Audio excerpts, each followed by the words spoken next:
موجود ہیں جلیل عباس جیلانی صاحب، فارمر فیڈرل فارن منسٹر اور former ambassador to U S India, جیسے میں نے شروع میں کہا تھا.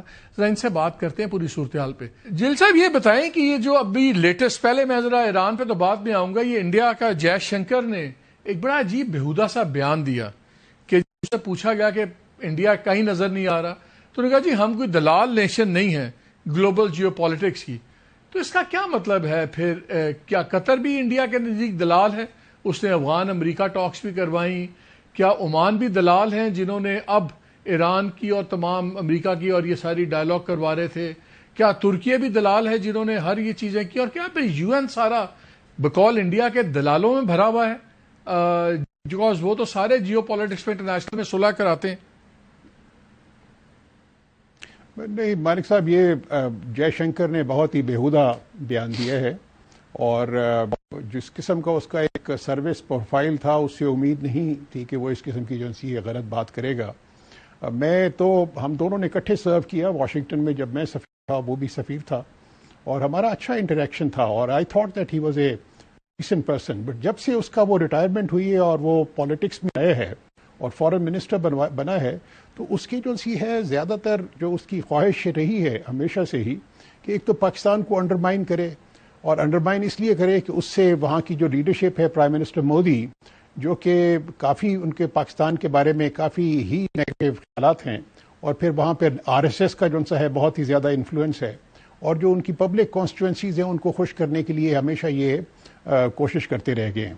تو اب یہ جو بیان دیا ہے میرے خیال میں اس کی جو فرسٹریشن کو ریفلیکٹ کرتا ہے جے شنکر کی.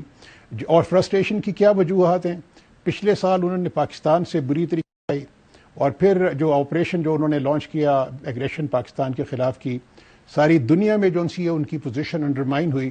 ان کو جو ایک نیٹ سیکیورٹی پرووائڈر کا دیا گیا تھا ایک ٹائٹل 5-6 سال پہلے، تو وہ بھی سیریسلی انڈرمائن ہوا کہ اگر انہوں نے کہا کہ اگر وہ تو پاکستان سے اتنی بری طریقے سے مار کھائی ہے تو وہ کس طریقے سے وہ سیکیورٹی پرووائڈ کرے گا باقی ایشیا کے ممالک میں. اور پھر جو جے شنکر نے جو نیبرہڈ پالیسی بنائی جس کا آرکیٹیکٹ بھی جے شنکر ہی تھا، تو وہ بھی بری طریقے سے فلاپ ہوئی. جس طریقے سے پچھلے سال بنگلہ دیش کے اندر بڑے سخت قسم کی ایجیٹیشنز ہوئیں، جتنے بھی سمبلز تھے انڈیا ریلیٹڈ ان کو ڈسٹرائے کر دیا گیا. تو یہ ایک ریفلیکٹ کرتے ہیں. اور پھر یہ ہے کہ انہوں نے کوشش کی کہ یہ جو موجودہ کانفلکٹ ہے اس کے اندر اپنی کوئی ریلیونس بنانے کی کوشش کرے، وہ بھی ان کو نہ ملی. امریکہ کے ساتھ بھی ان کے تعلقات کی نوعیت کوئی اتنی بہتر نہیں ہے. تو ان تمام وجوہات کی صرف ایک ہی وہ ایک ریفلیکشن ہے جو اس صورت میں ضائع ہوئی. لیکن میں آپ کو ایک چیز بتاؤں کہ ان کی یہ اس سٹیٹمنٹ کا پوری دنیا نے نوٹس لیا، اور میں آپ کو بڑے وثوق سے بتا رہا ہوں کہ چاہے یورپینز ہوں چاہے یا باقی اور ممالک ہوں، انہوں نے کوئی اچھی طریقے سے اس کو نظر سے نہیں دیکھا. ہماری ریجنل کنٹریز نے بھی اس کو بہت ہی برا بھلا کہا ہے یہ جے شنکر کی اسٹیٹمنٹ کو. اچھا، اب ذرا جلیل بھائی ادھر آ جاتے ہیں. جو پاکستان کا رول ہے، اللہ نے عزت بھی بہت دی ہے، ہم ایک بڑا کرٹیکل رول بھی پلے کر رہے ہیں. اور جو انڈیا کی کوششیں تھی کہ پاکستان کو آئسولیٹ کر دو، روگ سٹیٹ بنا دو، یہ پینٹ کر دو، بڑی حد تک کچھ عرصہ کامیاب بھی رہا. لیکن یہ جنگ کے بعد، بنیادی محسوس کے بعد، ان کا تو دن ہی ان کے الٹے چل رہے ہیں.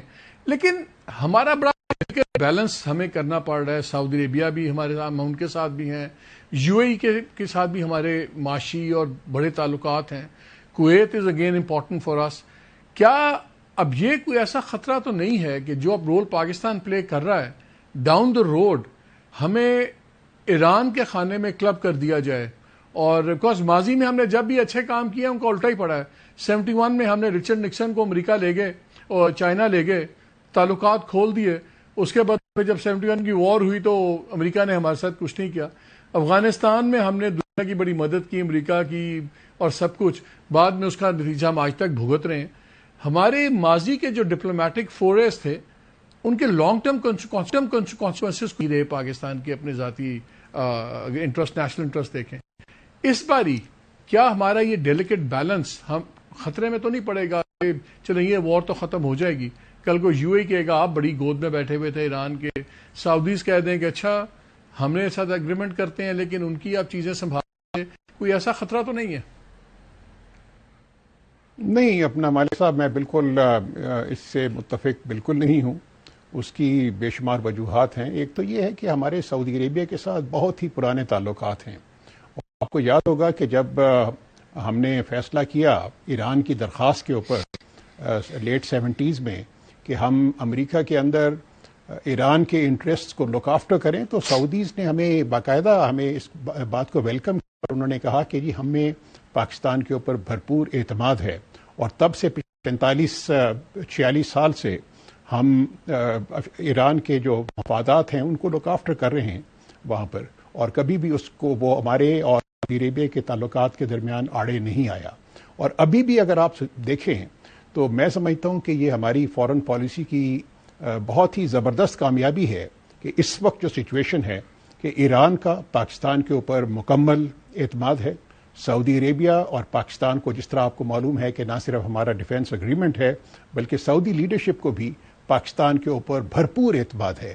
اور اسی طریقے سے چاہے امریکہ ہو یا یورپ کے ممالک ہوں، وہ بھی پاکستان کے اس رول کو بہت ہی زیادہ اس کو اپریشیٹ کرتے ہیں کہ جس قسم کا رول پاکستان پلے کر رہا ہے. اب آپ دیکھیں نا کہ ہماری چاہے پولیٹیکل لیڈرشپ ہو، چاہے وہ عسکری قیادت ہو، تو انہوں نے جس طریقے سے اپنے روابط رکھے پچھلے 15-20 دنوں میں، ایک مہینے سے جب سے یہ کرائسس ڈیولپ ہوا، تو چاہے وہ امریکہ کے ساتھ ہو، اپنا field marshal general Asim Munir کی جو پریزیڈنٹ ٹرمپ کے ساتھ گفتگو ہوئی ہے، یا پرائم منسٹر شہباز شریف صاحب کی، یا deputy prime minister Ishaq Dar صاحب کی بات چیت ہوئی اپنے کاؤنٹر پارٹ سے، نہ صرف ایران کے میں بلکہ پوری دنیا کے مڈل ایسٹرن کنٹریز کے، تو انہوں نے پاکستان کے اس رول پہ انہوں نے تو بلکہ انکریج کیا ہے کہ پاکستان کو اس قسم کا رول ادا کرنے کی بہت ضرورت ہے. اب آپ دیکھیں نا کہ پاکستان یہ جی پلیز جی بتائیے. نہیں آپ جاری. جی میں یہ کہہ رہا ہوں کہ ہم ایک بڑے پر اعتماد طریقے سے آگے بڑھ رہے ہیں. اور سب سے امپورٹنٹ چیز جو مالک صاحب میرے ذہن میں آئی وہ یہ ہے کہ جب بھی کوئی کرائسس اس قسم کا ایمرج کیا، چاہے پاکستان میں یا کوئی اپنا اس قسم کے چیلنجز سامنے آئے، یا خطے میں کوئی ایسے چیلنجز آئے، تو اس میں پاکستان کی جو ایک نے آپس میں مل بیٹھ کے ایک جو جوائنٹ اسٹریٹجی بنائی، وہ میں سمجھتا ہوں کہ وہ ایک جو کنورجنس آف ویوز تھے بٹوین سارے کے سارے اسٹیک ہولڈرز ہوں، چاہے عسکری قیادت ہو، چاہے پولیٹیکل لیڈرشپ ہو، میں اصل میں چاہے ہمارا میڈیا ہو. سعودیز کا مجھے اتنا